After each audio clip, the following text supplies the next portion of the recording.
As John says, I'm a retired professional astronomer who voted with my feet.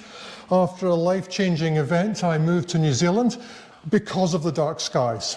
So unfortunately, dark skies do have a disadvantage to New Zealand. I came because of the mountains and because of the people. And I have been truly inspired by both. I've also been inspired by the dark skies. If you want to know anything more about me, I have Ruskin to thank for a Wikipedia page. Apparently, he doesn't know about this, so I'm here to warn you. There is a scam. There are people perpetrating themselves as DSI representatives that phone you up and ask about who you are and then write Wikipedia pages about you. Be very careful. All right.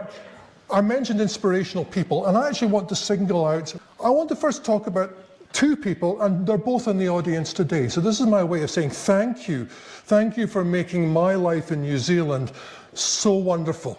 First of all, Andy Davey. Andy, where are you? Stand up. All right? Andy is the founder and brains behind Winterstellar. And when I first came to New Zealand, I got involved in Winterstellar with Andy. I was inspired by his vision. And that vision now reaches about 50,000 people annually through the exhibitions on astrophotography we hold at Arrowtown and in Alexandra, through the events that we scatter throughout the Otago region, all the way from the Alex Blossom Festival to the top of Green Gates at Coronet Peak for Matariki. I get to become a street performing astrophysicist at Arrowtown. It's all wonderful. Please read his poster. Please talk to Andy.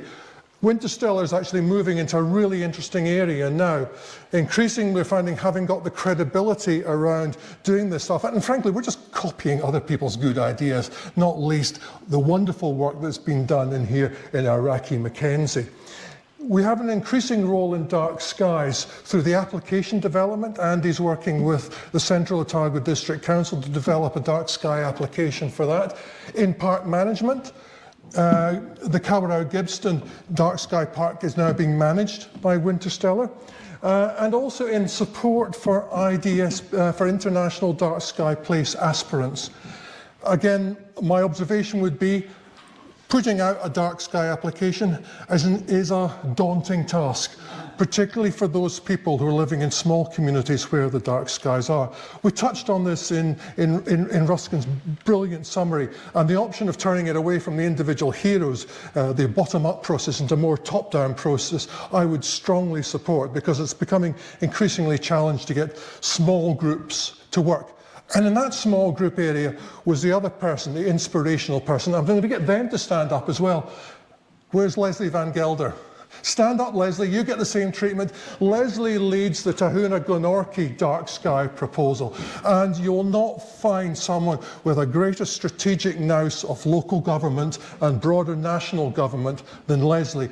She's also the world's foremost expert in caves, the archaeology thereof, and when I saw the Lascaux cave paintings, I immediately thought of Leslie.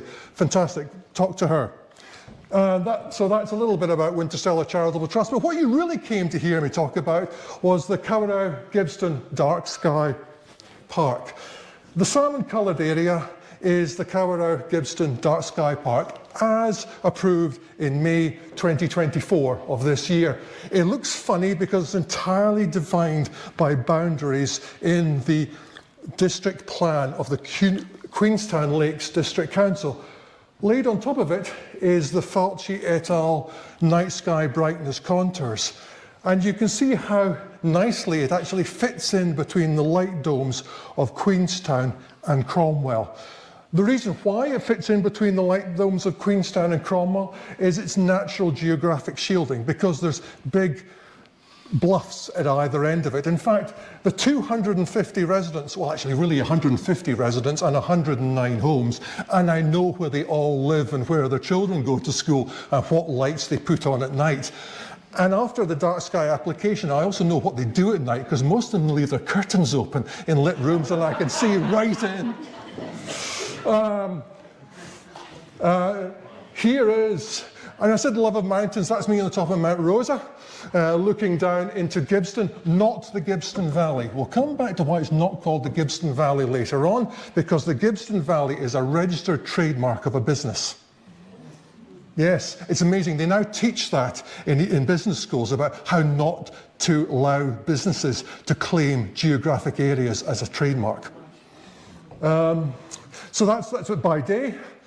By night, well, here's a picture from my own vineyard and observatory.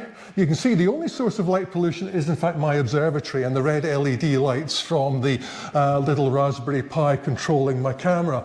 This is a raw picture, and you can see the Milky Way, but of course you can also see the aurora, the zodiacal light, and Queenstown.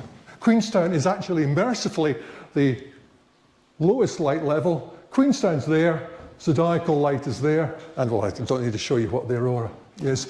And that is, in case you were wondering why we've got a kiwi on our little logo, of course, it's actually the Great Galactic Kiwi, which sets precisely over the Remarkables. That's why there is a kiwi and the mountains on the back of my shirt.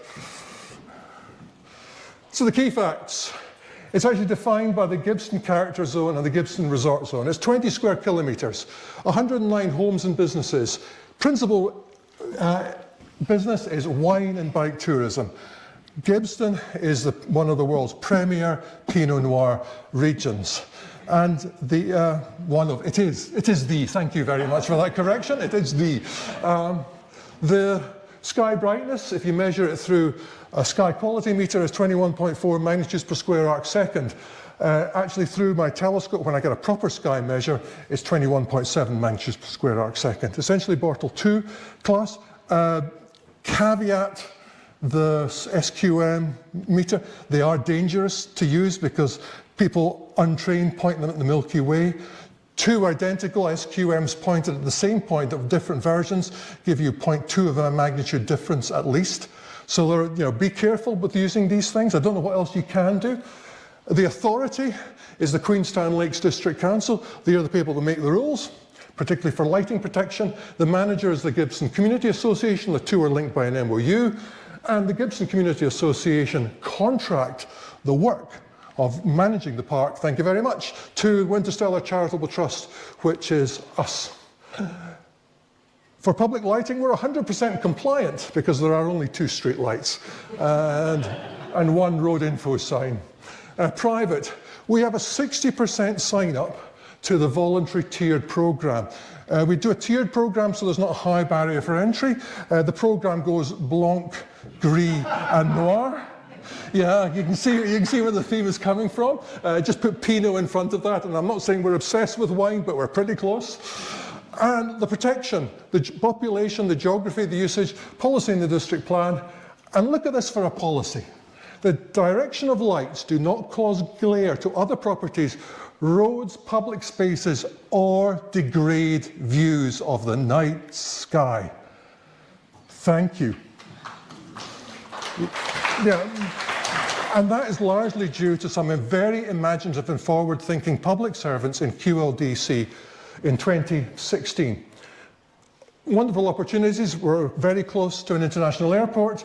We're a high day tourist area. Challenges around getting people there at night because, of course, minimum wage and high prices in Queenstown for people to stay is difficult. Obviously, the growth of tourism is an issue, and of course, the Queenstown and Cromwell development. But of course, we're protected from that by geography, of course. Opportunities. One of the real challenges that we felt in operating the park, we've stumbled in the first 6 months of operating the park, because again, we feel quite isolated from other things. And the suggestion, why don't we twin with other dark sky places that are actually successful in their operations to learn from them about what to do right and what to do wrong, or learn not to do what's wrong. I think we stuttered with the Gibbston Community Association wanting to try to do everything, but now that we've devolved operations and leveraged the experience of Winterstellar, that's going well. And I was even talking strategic astronomy programs with the biggest accommodation provider in the area, Gibbston Valley. You can call them Gibbston Valley because they are the ones that registered the trademark. And that was all going really well. Challenges, dark sky. We actually really had quite a tough time, and people like John will attest because I pestered them regularly. There were somewhat unyielding definitions. Originally we were going to propose the whole of the Remarkables and the whole of the Pisa Conservation Area, but ultimately we kind of got stuck at the office level and we restricted it to the Gibbston Character Zone and the Gibbston Valley Resort Zone. Thank you very much. I then gave up on the national parks, so I'm really delighted to hear from Ruskin and from all the work that Ellen's doing in terms of really bringing up the profile, perhaps a top-down model where we actually look at the national parks again and get them in. Slow start-up. Initial visitor engagement was low because of actually getting staff there at night is hard. But those challenges were all fixable. As of 5 days ago, we learned that there's a proposed 900 home development by Gibbston Valley Resort under the New Zealand Government Fast Track Bill. Now look, whether you consider that a challenge or an opportunity is really interesting. Because it's only been 5 days since I've known about this, it's difficult to gather data. I think it's generally assumed by environmental groups in New Zealand that the Fast Track Bill is challenging to environment because there is no opportunity for community consultation. The extent to which QLDC can enforce the policies that protect the night sky is also unclear because ultimately the consent is not given by the QLDC, the local council any longer, but by the Fast Track Board. My own view is this is potential for disaster. It's also potential for opportunity. We could turn this into the first dark sky town. I do know that Gibbston Valley Resort has said that they are prepared to consider it, but they won't put anything down in writing. Just to give you an idea, I showed you this before. If I take another 900 house town and put it on top of where Gibbston Valley are going to put their thing, that's what it looks like. Now, that's Winton. Interestingly, Winton's also the name of a very well-known developer in South Island, New Zealand. Chris Meehan, that I've been fighting now for 5 years on dumping 2,000 tonnes of sediment into Lake Hayes every year. Can we fix this? Well, what I'm going to say is I came here actually quite downcast. But actually, having heard some of the talks this morning from Ellen and from Ruskin, actually I think there's a potential to do something here, but I need your help. I know, look, in my career I've had some really challenging things. I had to front up to the Berkeley Academic Committee that was about to terminate a project that wasn't producing any academic papers. I had to go up against West Australian miners to create the world's largest radio quiet zone.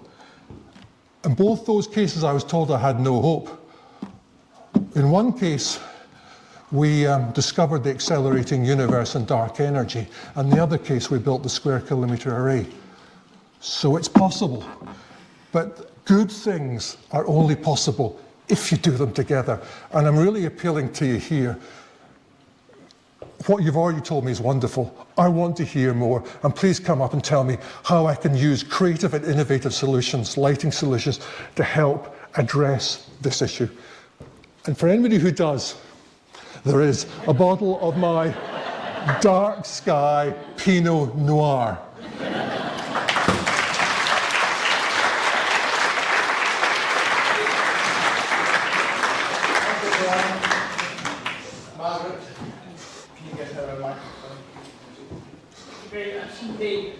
I'm going to move that this audience provides you with total personal access to Matt Ducey when he gets here tomorrow afternoon. Chew his ear. Matt is not coming, Margaret. Oh, you can chew mine. Look, I think... look, thank you so much, Margaret, for that offer, and that's really important. But what we need to be able to do is to go to government, both local and national government, with these well-argued, robust cases. I mean, the last thing I want to be accused of is NIMBYism here. But, you know, I moved to Gibbston from Australia. I gave up my life in Australia because we had this protection already in council. Do you know what the growth projections were from the Queenstown Lakes District Council for this area? 1 to 2% per annum. we've just had 1,000% dumped on top of us. You know, what's that going to happen? So I went to Gibbston Valley Resort the other day. I talked about where's all the shit going to go? I mean, sorry, how are you doing for sanitation? Or we're going to put it back to the Frankton poo ponds, the waste recycling centre. Frankton's, a good 100 metres higher than this place, so they're the only people that will be pushing shit uphill.